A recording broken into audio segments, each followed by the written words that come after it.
భూటాన్ మరియు భారతదేశం మధ్య సంబంధాలు శతాబ్దాలుగా సన్నిహితంగా ఉన్నాయి. హిమాలయ రాజ్యమైన భూటాన్ భారతదేశంతో దీర్ఘకాలిక దౌత్య మరియు రక్షణ సంబంధాలను కలిగి ఉంది. 1910లో భూటాన్ బ్రిటిష్ ఇండియాతో ఒక ఒప్పందం కుదుర్చుకుంది. దీని ప్రకారం బ్రిటిష్ వారు భూటాన్ యొక్క విదేశీ వ్యవహారాలను మార్గనిర్దేశం చేసేవారు. 1947లో భారతదేశం స్వతంత్రం పొందిన తర్వాత భూటాన్ భారత స్వతంత్రాన్ని గుర్తించిన మొదటి దేశాలలో ఒకటిగా నిలిచింది. 1949లో ఇరు దేశాలు స్నేహ ఒప్పందాలపై సంతకం చేశాయి. దీని ద్వారా భారతదేశం భూటాన్ యొక్క విదేశీ వ్యవహారాలు మరియు రక్షణలో మార్గనిర్దేశిక పాత్ర పోషిస్తుంది. 2007లో ఈ ఒప్పందం సవరించబడినప్పటికీ భారతదేశం ఇప్పటికీ భూటాన్ యొక్క రక్షణ మరియు విదేశీ విధానాలపై గణనీయమైన ప్రభావం చూపుతుంది. భూటాన్ భారతదేశం నుండి గణనీయమైన ఆర్థిక సహాయం పొందుతుంది. భారతదేశం భూటాన్ యొక్క అతిపెద్ద విదేశీ సహాయదాతగా ఉంది. ముఖ్యంగా ఆర్థిక అభివృద్ధి, ఆధునీకరణ మరియు జల విద్యుత్ ప్రాజెక్టులలో సహకరిస్తుంది. ఉదాహరణకు భూటాన్ యొక్క జల విద్యుత్ ఉత్పత్తి భారతదేశం యొక్క సాంకేతికత మరియు ఆర్థిక సహాయంతో అభివృద్ధి చెందింది. ఇది భూటాన్ ఆర్థిక వ్యవస్థకు కీలకమైన ఆదాయ వనరుగా ఉంది. ఈ ఆర్థిక సహకారం ఇరు దేశాల మధ్య సంబంధాన్ని మరింత బలోపేతం చేసింది. భూటాన్ భారతదేశంలో చేరటం అనే ఆలోచన ప్రస్తుతం కేవలం ఊహగానే ఉంది. దీనికి సంబంధించి ఎలాంటి అధికారిక ప్రకటనలు లేదా చర్చలు జరగలేదు. భూటాన్ ఒక సార్వభౌమ దేశం మరియు దాని స్వతంత్రం మరియు దాని సంస్కృతి గురించి దాని ప్రజలకు అత్యంత ముఖ్యమైనవి.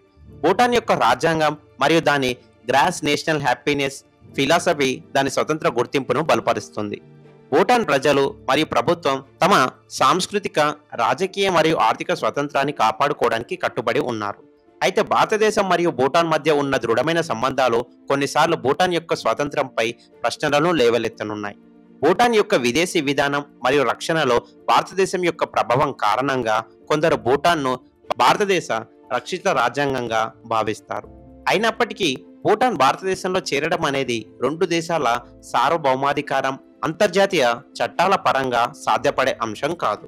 భూటాన్ ఐక్యరాజ్య సమితి సభ్య దేశంగా గుర్తింపు పొందింది మరియు దాని స్వతంత్రాన్ని అంతర్జాతీయ సమాజం గౌరవిస్తుంది. అఖండ భారత్ అనే భావన చారిత్రక మరియు సాంస్కృతిక భారత ఉపఖండాన్ని ఒకే రాజకీయ రాజ్యాంగాన్ని ఏకీకృతం చేయాలనే ఆలోచనను సూచిస్తుంది. ఈ భావన హిందూ జాతీయవాద సంస్థలైన రాష్ట్రీయ స్వయం సేవక్ సంఘ్ RSS మరియు దాని అనుబంధ సంస్థలచే ఎక్కువగా ప్రచారం చేయబడుతుంది. అఖండ భారత్ భావన ప్రకారం భారత ఉపఖండంలోని దేశాలు పాకిస్తాన్, బంగ్లాదేశ్, నేపాల్, భూటాన్, శ్రీలంక మరియు కొంతవరకు ఆఫ్ఘనిస్తాన్ ఒకే సాంస్కృతిక మరియు చారిత్రక గుర్తింపును పంచుకుంటాయని, కాబట్టి వీటిని ఒకే రాజకీయ రాజ్యాంగంగా ఏకీకృతం చేయవచ్చని వాదిస్తారు. అయితే అఖండ భారత్ భావన అనేక సవాళ్లను ఎదుర్కొంటుంది. సార్వభౌమాధికారం పైన పేర్కొన్న దేశాలు స్వతంత్ర సార్వభౌమ రాజ్యాలు. వీటిని భారతదేశంలో విలీనం చేయడం అనేది అంతర్జాతీయ చట్టాలకు విరుద్ధం మరియు ఆయా దేశాల ప్రజల ఆకాంక్షలకు వ్యతిరేకం. సాంస్కృతిక వైవిధ్యం భారత ఉపఖండంలోని ఉన్న దేశాలు ఒకే సాంస్కృతిక గుర్తింపును పంచుకున్నప్పటికీ అవి విభిన్న భాషలు, మతాలు మరియు రాజకీయ వ్యవస్థలను కలిగి ఉన్నాయి. ఈ వైవిధ్యం ఏకీకరణకు ప్రధాన అడ్డంకిగా ఉంది. పాకిస్తాన్ మరియు బంగ్లాదేశ్ వంటి దేశాలతో భారతదేశం యొక్క సంబంధాలు చారిత్రకంగా సంక్లిష్టంగా ఉన్నాయి.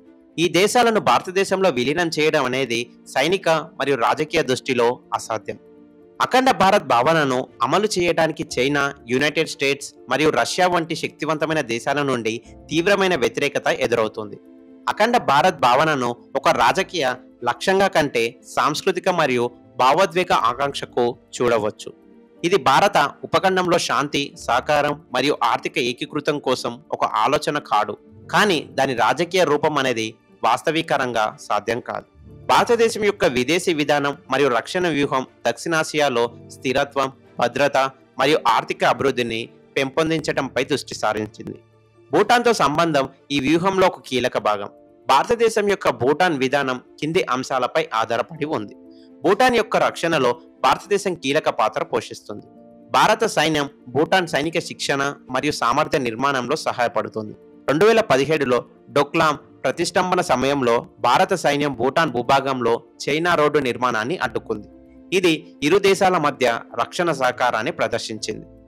భారతదేశం భూటాన్ యొక్క ఆర్థిక అభివృద్ధికి ప్రధాన భాగస్వామిగా ఉంది. జల విద్యుత్ ప్రాజెక్టులు, విద్య, ఆరోగ్యం మరియు మౌలిక సదుపాయాలలో భారతదేశం గణనీయమైన పెట్టుబడులు పెడుతుంది. చైనా యొక్క దక్షిణాసియాలో పెరుగుతున్న ప్రభావాన్ని సమతుల్యం చేయటం భారతదేశం యొక్క ప్రధాన లక్ష్యం. భూటాన్తో సన్నిహిత సంబంధాలు భారతదేశం యొక్క హిమాలయ సరిహద్దు భద్రతకు కీలకం. చైనాతో భూటాన్ యొక్క సరిహద్దు వివాదాలను పరిష్కరించడంలో భారతదేశం పరోక్షంగా ప్రభావం చూపుతుంది. భారతదేశం మరియు భూటాన్ బౌద్ధ సంస్కృతి మరియు చారిత్రక సంబంధాలను పంచుకుంటాయి.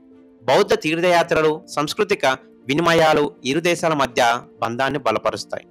భూటాన్ భారత్ సంబంధాలు దృఢంగా ఉన్నప్పటికీ అవి అనేక సవాళ్లను ఎదుర్కొంటున్నాయి.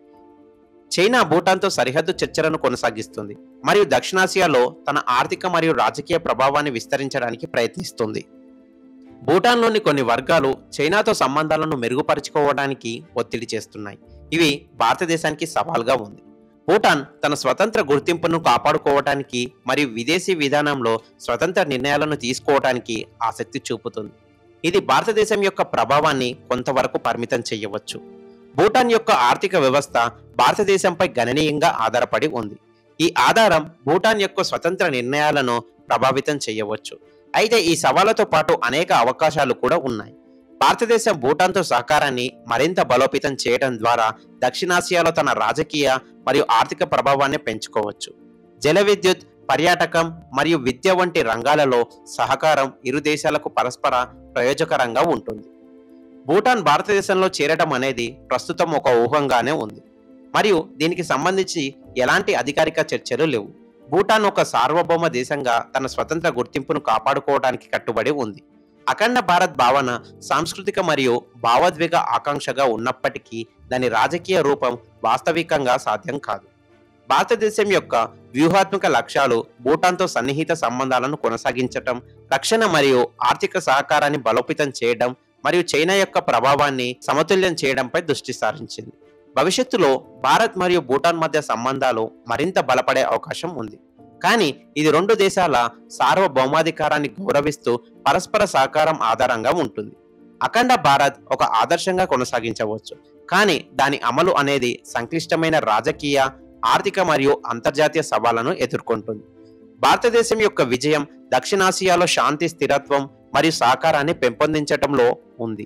అది ఏకీకరణ ద్వారా కాకుండా సమాన భాగస్వామ్యం ద్వారా సాధ్యమవుతుంది.